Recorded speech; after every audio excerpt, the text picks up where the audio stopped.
My next guest takes on Dong Hyun Kim coming up here at UFC Fight Night 111 on June 17th. Colby Covington joins me here on the program for the very first time. Colby, how are you?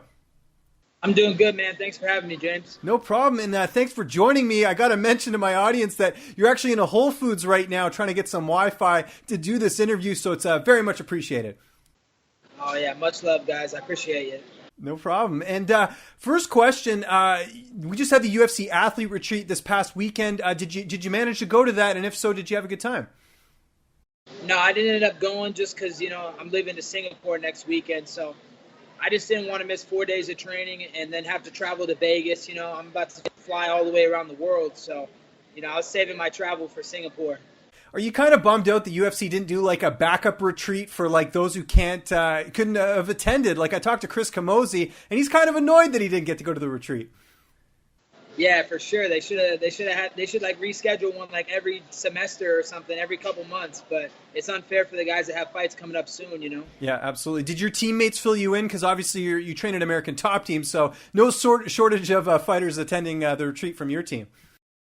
Yeah, for sure. My best friend, Jorge Masvidal, he was letting me know all about it. He said it was a good time. Excellent. Good to hear. Now let's talk about you. You haven't fought since December, and here we are coming up to June. Why the layoff? Was it, injuries, or was it just, not being able to get a fight?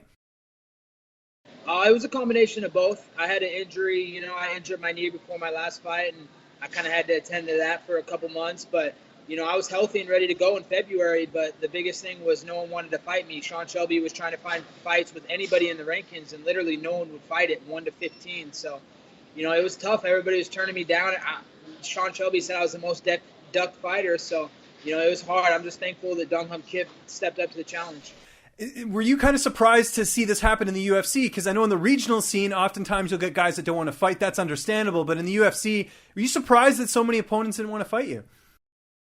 No, I'm not surprised. It makes total sense.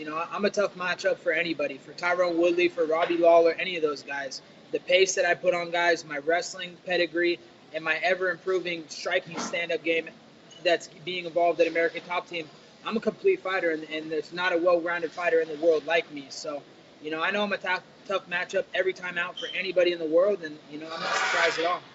I was going to say, you're coming off the big win over Brian Barberena at UFC on Fox 22. You got the unanimous decision in that one. How happy were you with your performance in that fight? I wasn't that happy, to be honest. I didn't fight to my potential. I'm a better fighter than that. I should have finished Brian Barberena. There's no way he should have went to 3 rounds. Even though I beat him up for 3 rounds, he shouldn't have got to 3 rounds. So, I corrected some mistakes. I'm healthy now. I wasn't healthy going to that fight. And, Dong Hyun Kim's got a big task at hand come June 17th. That he does. And obviously, we talked about the layoff. We talked about the fact that, guys wouldn't want to fight you. But now you're fighting Dong Hyun Kim. He's a named guy. He's been in the UFC for a while. How excited were you when this matchup was finally signed pen to paper? Oh, man, I was so excited. He said that he agreed with the UFC. And I was just like, until we're actually signed and it's like confirmed, I'm super excited. But I'm not going to let my emotions get to me because, he can still pull out of the fight before the fight. So, until we're in that octagon, locked in the octagon, I'm not going to be excited. Fair enough. I like that. You've been racking up the frequent flyer miles. Here you are going to Singapore. You were in Canada last year. I know you've fought, overseas before. How excited were you when you found out you'd be on this card in Singapore? Because I know you haven't fought there before.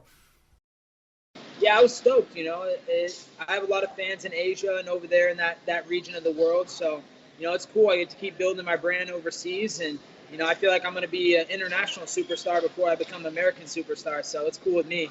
Excellent. How do you feel like you match up against Dong Hyun Kim?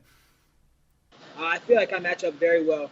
What he does good, I do better. And what he's bad at, I'm not as bad. So I feel like, it's a great matchup for me to really display my whole MMA game. And, I'm a new fighter. I tell you, I'm not the same fighter that fought Brian Barberena in December. Excellent. Kim also fought in December. That was the last time we saw him in action. But he only fought once last year. Do you feel like his lack of activity is going to hurt him in this fight? Yeah, definitely. He's getting older in age. He's 35 years old. He's a vet. He's beaten who's in the UFC, and he's had a great career. But his career is kind of winding down. That's why he's kind of fighting once a year. I'm an active fighter. I want to stay fighting. Every 3 months. So.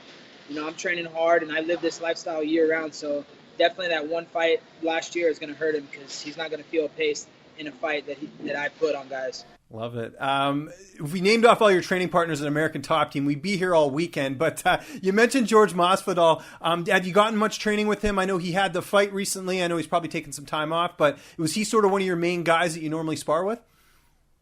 Yeah, he's one of my main sparring partners. You know, we trust each other. We train very good together. And, you know, the big goal is getting the fights healthy. You know, some of these guys in the gym, they have egos and they come into sparring and they want to kill each other and they want to just rock and sock them, you know, in the training room. It's like you're not even going to get to the fight if you fight like that. You're going to be so brain damaged by the end of your career. So, you know, me and George have a really good relationship and real good trust for each other. So, you know, I'm thankful for him. And actually, he came in today. I was surprised. You know, he came in today, gave me a real good look of what Dong Hyun Kim does, you know, big kicks, big overhands. And, you know, I'm just thankful to have a guy like that on this journey with me.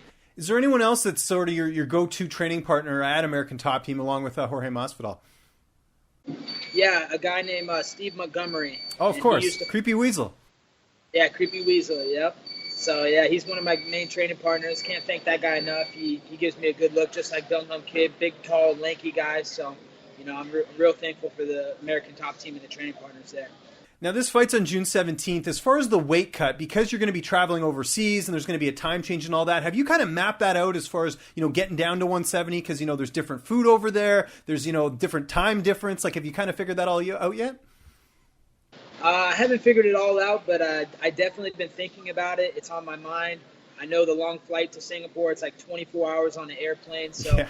You know, you have to prepare for something like that. You can't eat that airplane food. If you eat that airplane food, you know, you're going to be bloated with all that sodium. So, you know, I've got it slowly. And then, you know, some of the foods, when I get to Singapore, I have a couple actual fans in China when I fought in Macau. And they know a lot of people in Singapore. So they're giving me some ideas for organic foods and stuff. So, you know, I'm thankful. I got a lucky, good team behind me and a lot of people that support me and are going to help me through this trip to make weight.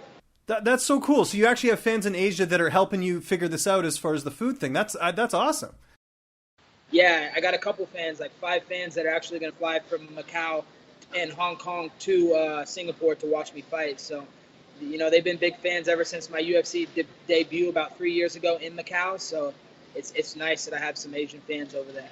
The Colby Covington brand, very strong in Asia. That's good to hear. June 17th, what's your prediction? How do you see this fight ending with you and Kim? You know, I'm not going to give the prediction because, you know, if I say what I'm going to do, if I'm going to knock him out, don't want to give it away. Yeah, I hear you. I can tell you right now that I'm going to finish Dong Hyun Kim, and you can mark my words on that. Before I let you go here, I asked all the fighters this. I'll ask you the same thing. What do you like doing on your downtime? Like, you know, I kind of divided up into a couple different categories. You know, either you like, you know, you're a Netflix guy, you like watching Netflix. Maybe you're a sports fan, like outside of MMA. Maybe you like other sports. Or you're a video game guy. Are you any of those three at all? I'm not a video game guy, but I do like to play Texas Holdem Poker on my downtime. Me and George will go to the casino. We go to Hard Rock since it's like 10 minutes from where we live, and we do a lot of gambling. You know, we do Texas Holdem, and when we're not doing that, usually on the beach since we live in Florida, so it's nice weather year round. Excellent. So usually, like, if any of your fights are in a casino, do you usually hit up the casino after, you know, just try your hand at something? Oh, after? What do you mean? I fought 3 times in Vegas. I fought Mike Pyle, some other Max Griffin, and some other dude, and every time, the whole fight week, I was in Bellagio and Aria playing Texas Holdem all week before. Good stuff. It was nice.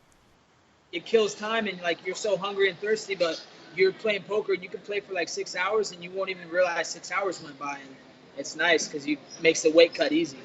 That's actually, I didn't even think of that. That's a good point. It kind of distracts you from everything, right? And also, I would imagine part of the appeal for you, I would assume, is the competitiveness of it. You know, it's keeping those juices going. Yeah, and it's a mental game too. You know, it's just, there's a lot of strategy to it. You know, and it's like a fight. You know, you got to position yourself like this, and then you have to be able to bluff sometimes, and you have to have a poker face. You can't show when you're hurt and this and that. You know, so it has a lot of similarities to fighting. Okay, interesting. So do you feel like you're the best Texas Hold'em player in the UFC right now?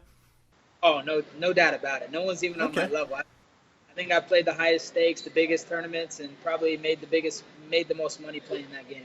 Okay, interesting. The challenge is put up there. Any UFC fighters watching this, Colby Covington's gonna have your number. So the ring There's two. I know Bruce Buffer be playing a lot, so Bruce Buffer, you know I'm a better player than you. We can play heads up. Okay, Justin, good stuff, man.